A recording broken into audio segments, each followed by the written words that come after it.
बंधु एवं श्रद्धाशील बहन,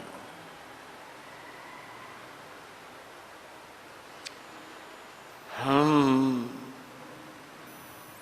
श्री भगवती सूत्र की चर्चा कर रहे हैं। पहले कई बार चर्चा यह बात बताई गई है कि भगवती सूत्र में बहुत सारे विषय हैं, प्रश्नोत्तर हैं, संवाद हैं और कथानक हैं। कुछ कथानक तो ऐतिहासिक कहे जा सकते। मैं भगवती सूत्र के एक ऐतिहासिक कथानक की चर्चा कर रहा हूँ। वह कथानक एक राजा का है जिसका नाम उदयन था। प्रसंग ऐसे है,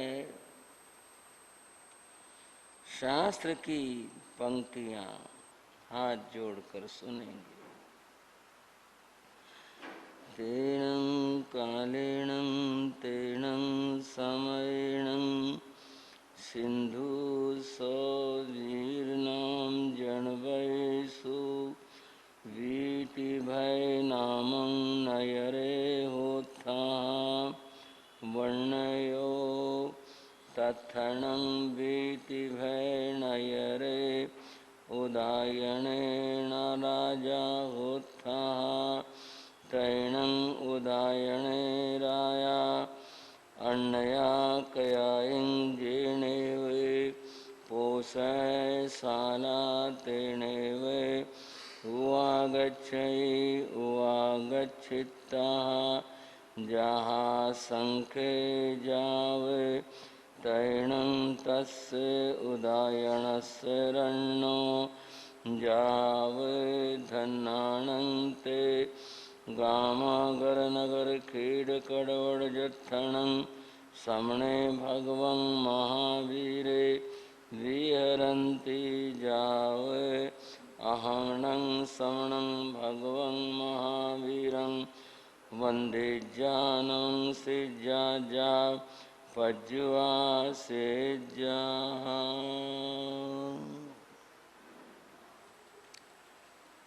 उदयन नाम के एक राजा हुए। प्रसिद्ध कथा है उदयन राजा की।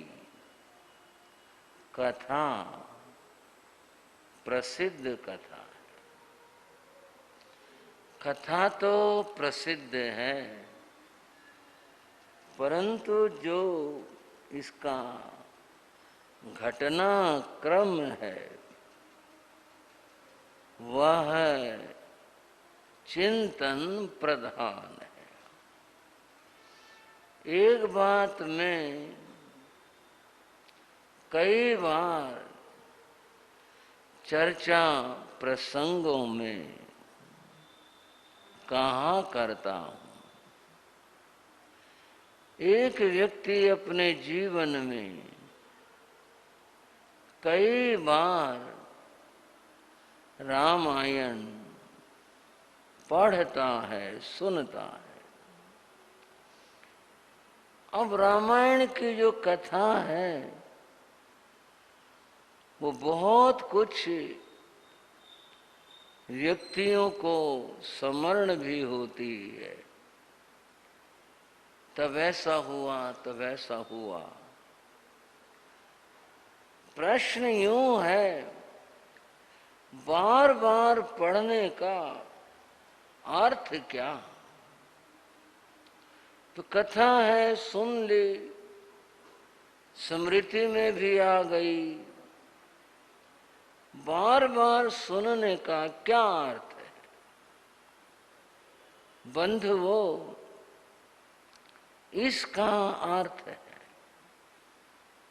रामायण के जितने भी प्रसंग हैं, जितने चरित्र हैं, जितने घटनाक्रम हैं, उन सब पर चिंतन करना चाहिए। क्या चिंतन करें?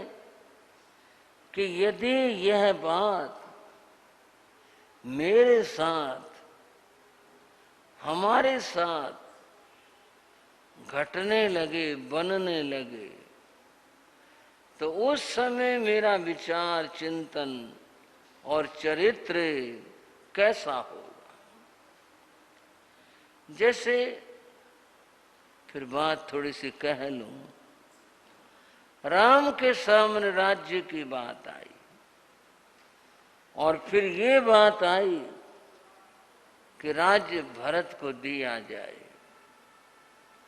अब यहां त्याग की बात है कि राम का अधिकार था राज्य को पाने का, पर उन्होंने अपना अधिकार छोड़ दिया और छोड़ करके कहा कि ये राज्य भरत को दे दिया जाए।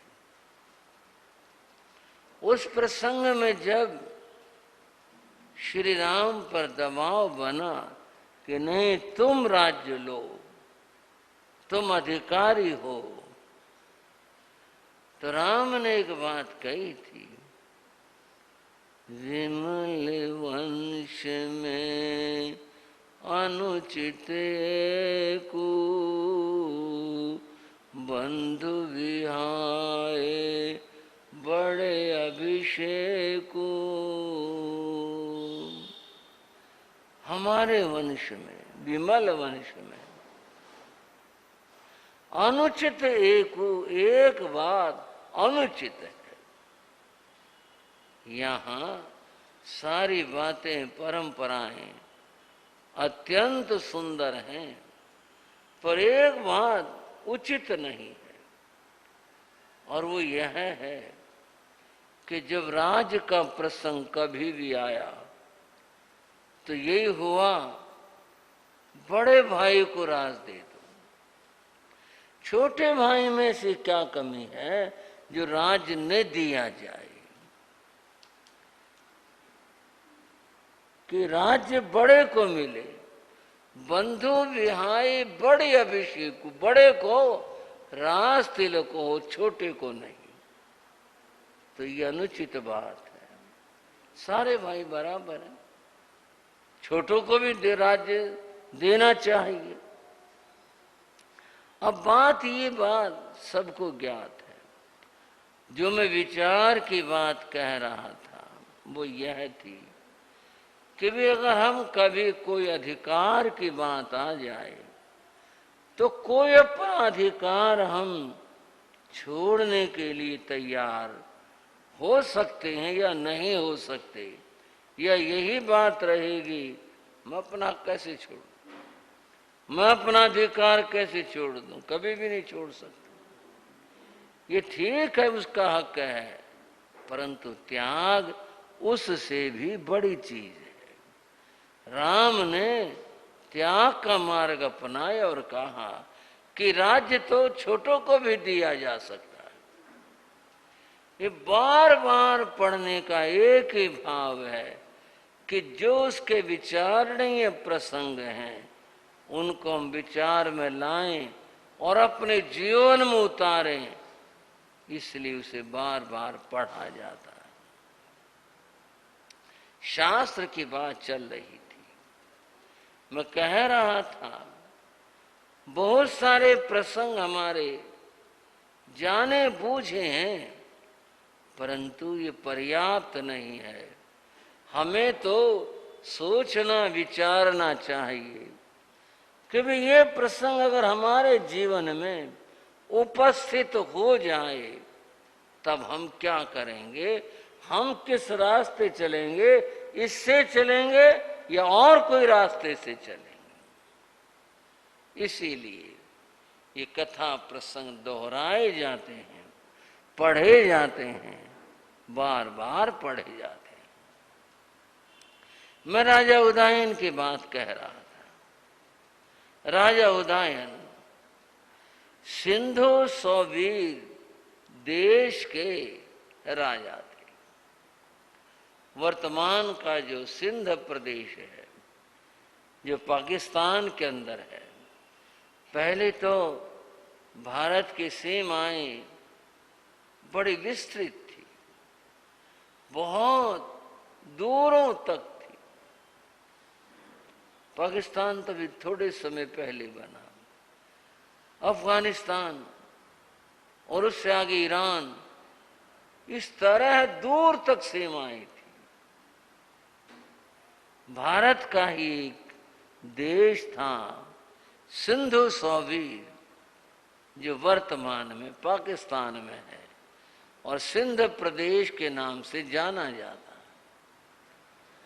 जब ये देश के रूप में था, उस समय वहां के राजा उदयन होते थे।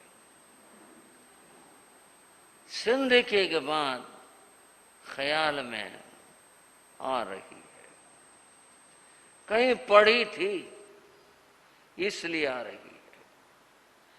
देश को आजाद कराने में और देश के लिए कुर्बानी देने में बहुत लोगों का योगदान रहा है। कुछ लोगों को याद किया जाता है, कुछ लोगों को भुला दिया जाता है। कभी यहां पर सिंध प्रदेश में दाहर नाम के राजा हुआ करते। क्या नाम लिया मैंने? दाहर। फिर से सुन लें। दाहर नाम के राजा यहां पर हुआ करते। पुराने तो थे, पुरुषियों को बहुत पुराने ऐसा भी नहीं है। इसके बारे में कुछ लेखकों ने लिखा ये जैन थे, और कुछ लेखकों ने लिखा ये बौद्ध थे। पर दो ही बात मिलती हैं। कुछ के मुताबिक ये जैन थे, इतिहासकारों के मुताबिक, कुछ के अनुसार ये बौद्ध थे। राजा दाहर के ऊपर यानी उसके राज्य पर आक्रमण हुआ और दाहर बड़ी बहादुरी के साथ में लड़ा। पर लड़ाई तो लड़ाई होती है, हार और जीत उसके साथ जुड़ी होती है। परंतु कौन आदमी सिद्धांतों के लिए लड़ा, सच्चाई के लिए लड़ा, ये देखने की बात होती है। हारना जीतना ये तो कई बातों पर निर्भर है। किसने छल से काम लिया, किसके पास सेना ज्यादा थी, किसके पास क्या था, ये प्रसंग अलग हैं। पर सच्चाई के लिए कौन लड़ा? दाहर ने विदेशी आक्रांताओं को रोकने का पूर्ण प्रयास किया ताकि वे इधर न आ सके, लेकिन वो सफल नहीं हो पाए। दाहर युद्ध में मारे गए। राजा के मारे जाने पर लूटपाट होती है, वहां भी लूटपाट हुई। ऐसा हुआ, ऐसा हुआ। बंधुओ, राजा दाहर की दो पुत्रियां थी, युवती थी। उन सैनिकों ने, सेनापति ने जहां परिवार को गिरफ्तार किया, मारा, उन कन्याओं को पकड़ लिया। संसार दुर्भावनाओं और दुर्गंधों से भरा हुआ। कौन आदमी क्या सोचता और क्या विचार करता। उस सेनापति ने सोचा कुछ और अपना अधिकार और पद बढ़ाया जा सकता है। उन कन्याओं को गिरफ्तार करके और आक्रांता विदेशी बादशाह को भेंट किया कि हम जो लूट का माल लाए हैं उस ये भी है। अब ऐसा ही चरित्र था इन लोगों का, इसी तरह का था।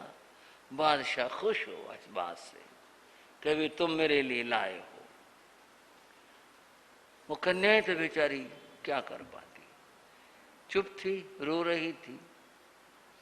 उन्हें महल में ले जाया गया। बादशाह जब महल में आया, उन कन्याओं ने कहा, महाराज हमारी एक बात सुन लीजिए। बोलो क्या कहना चाहती है। बोले आपको जो भेंट दी गई है ना, हमें जो भेंट दी गई है, यह जो भेंट है आपके योग्य नहीं है। क्यों, क्या बात है। बोले सेनापति ने जो करना था वो कर लिया था, जो कुछ, और उसके बाद में आपके पास हमारे को भेजा है। और इस बात से तो बादशाह एकदम लाल और पीला हो गया। उसने ऐसा काम किया, बुलाया जाए उसको। उसको बुलाया गया और बुला करके बादशाह ने कहा, हमारे साथ और ऐसा धोखा, मेरे सामने इसकी गर्दन उड़ा दो। उसकी गर्दन उड़वा दी। जब उसकी गर्दन उड़ाए, दोनों कन्या हंसे और कटार उठा करके अपनी छाती में मारने से पहले बोले, हमने अपने पिता की हार का बदला लिया।